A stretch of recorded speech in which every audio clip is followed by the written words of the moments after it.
Судебные приставы Коми борются с коррупцией. Об этом на брифинге журналистам рассказал руководитель службы Дмитрий Шатков. Он отметил, его сотрудникам довольно часто предлагают взятки, и кое-кто не может устоять. Татьяна Супряткина подробнее. Борьба с коррупцией сегодня один из главных приоритетов в работе всех уровней власти, и федеральной, и региональной. Об этом не раз упоминал в своих посланиях президент Владимир Путин. Ответственность прежде всего лежит на силовых ведомствах и надзорных структурах. Их задача не просто выявлять правонарушения и привлекать к ответственности нечистых на руку чиновников или обычных граждан, но и бороться за чистоту своих рядов. Судебный пристав-исполнитель, это должность довольно коррупционогенная. Да? Если мы с вами знаем, что если можно так выразиться, через руки судебного пристава проходит очень серьезная сумма денег, которые он взыскивает, да? При относительно небольшой заработной плате. То есть здесь, скажем так, повторюсь, это коррупционогенная должность.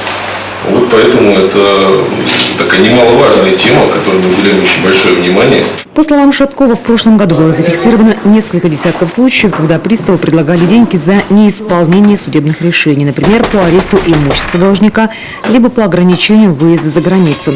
На сокрытии материалов попался и сегодня уже бывший начальник службы судприставов по Сыктывкару. В его уголовном деле фигурирует более 25 тысяч неисполненных документов. Возбуждено уголовное дело, я еще раз повторюсь, в отношении начальника отдела, бывшего начальника отдела судебных приставов по городу Сыктывкару. Там у нас было превышение должностных полномочий. Связано это было с тем, что пресс-релизы были скрыты определенное количество документов и были определенные намерения,